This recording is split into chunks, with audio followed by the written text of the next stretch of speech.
Another month has passed and I'm still buying books that I am vaguely interested in. Hello everyone, I hope you are doing well. My name is Amoy Daily and welcome to my channel. Hello if this is your first time here, and welcome back if this is not your first time here. You are all equally welcome. And today I've got another very exciting book haul video. The month of March is done and you know what that means. I'm back showing you all of the books I bought during the month. I already have the videos uploaded for January and February where I show all the books I bought in those months, so you should definitely check those out if that's something you're interested in. I am very happy with every book I've purchased so far this year, minus like one or two, but you know, we don't have to talk about those. I am particularly excited for the books I bought in March, because March was Women's History Month, if you didn't already know.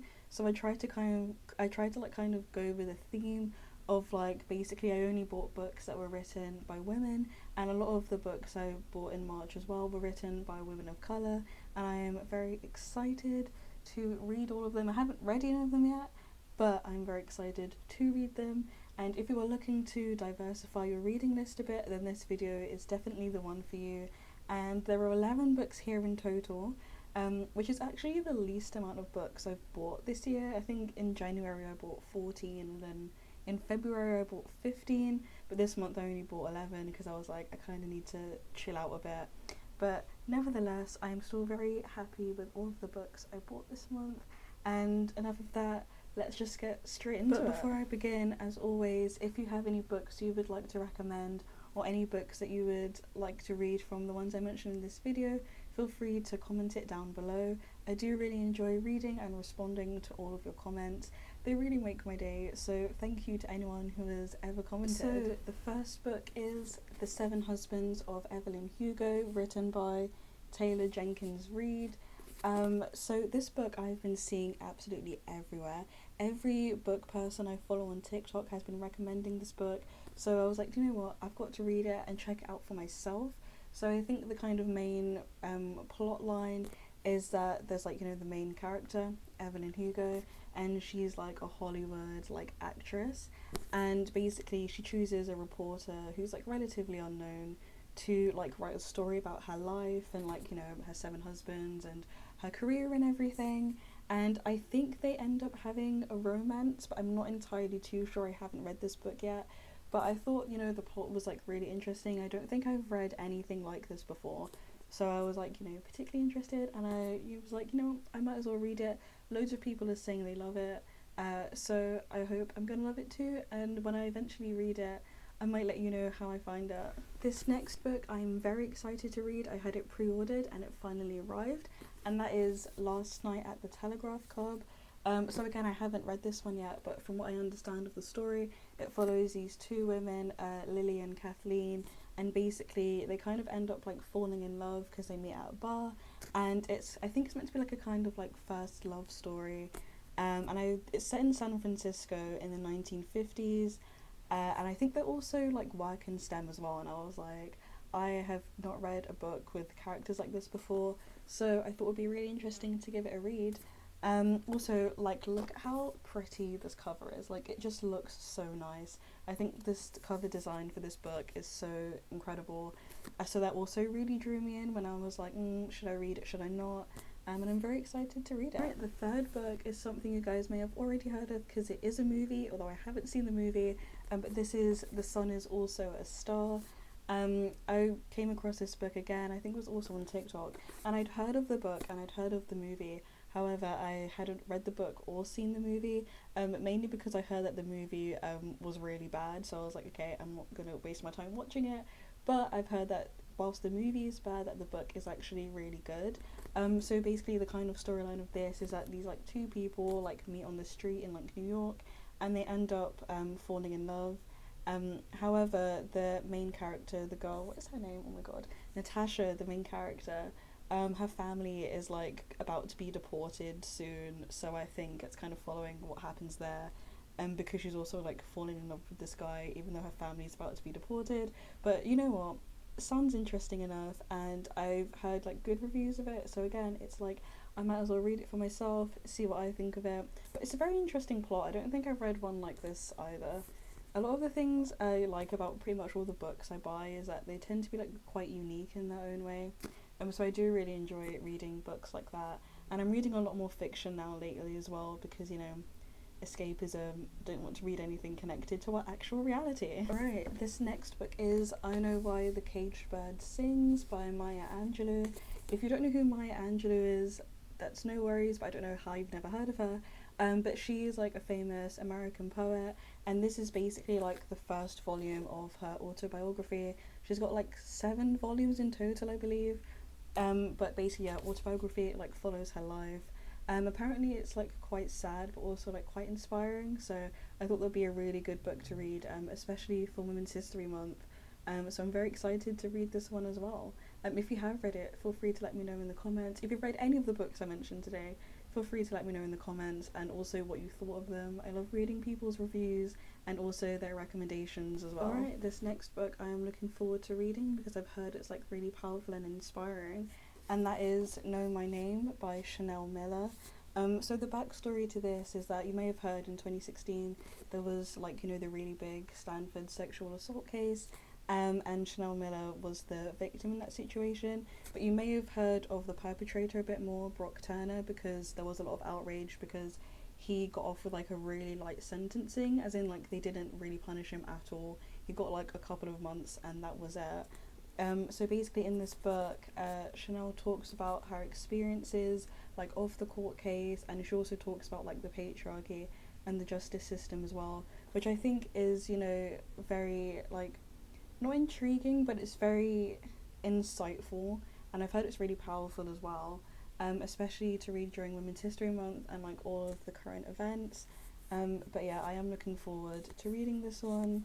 But yeah, just know it is about like a sensitive topic, so if that's something you don't really want to read, or something that might like, you know, impact you, then, you know, take caution if you decide to read this book. Book number 6 is one that I can't believe I haven't read before, and that is The Colour Purple by Alice Walker.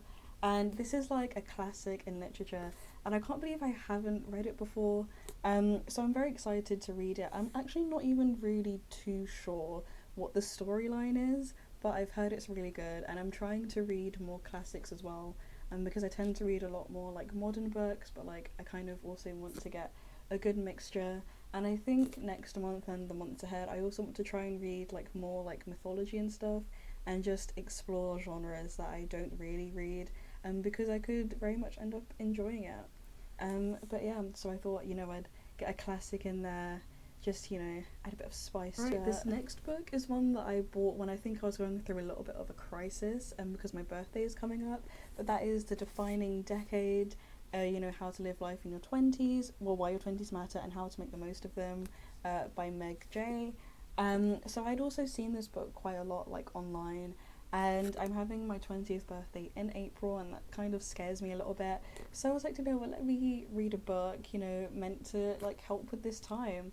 So I might read it like just before my birthday or after my birthday, but I thought it would be a handy book to have just in case. Who knows, I might hate it, but I also might love it. I just have to read it and find out, basically. Alright, book number 8?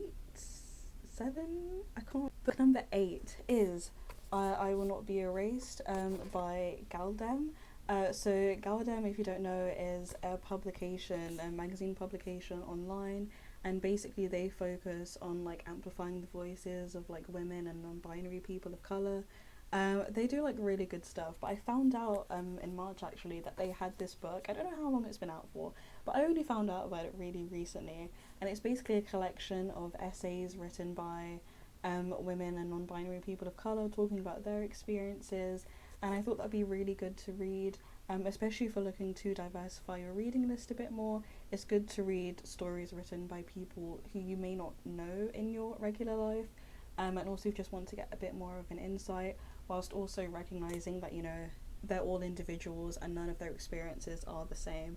And that's quite what I quite enjoy about books like this. So I don't know if this next book is classed as a classic, but I've heard about it a lot, and that is The Bluest Eye by Toni Morrison. She's also written other books as well, which I haven't read yet, but I will get around to reading them, like, don't worry.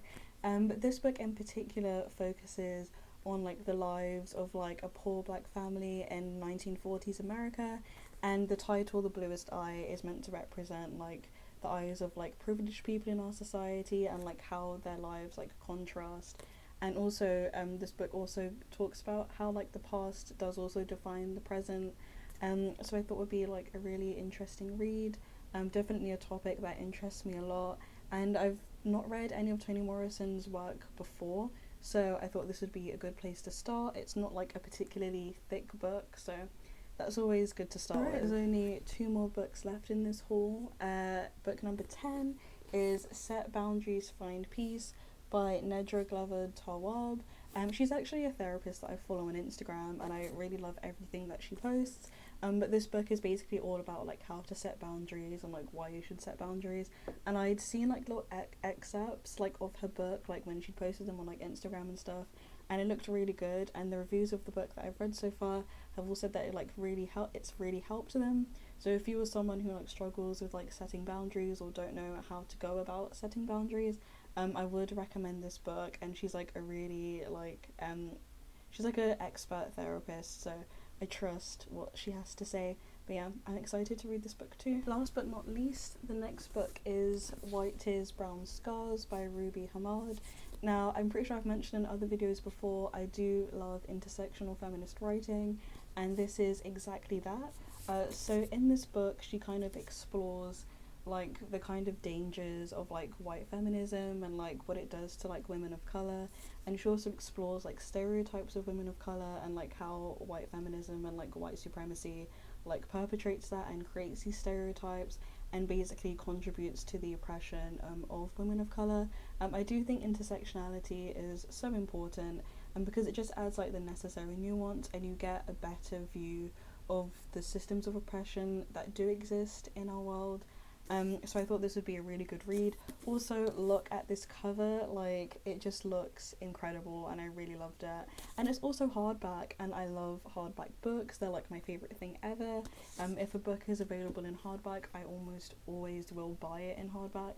But yeah, that is the last book of this haul. So that was all of the books that I bought in March. I'm very happy with all of them.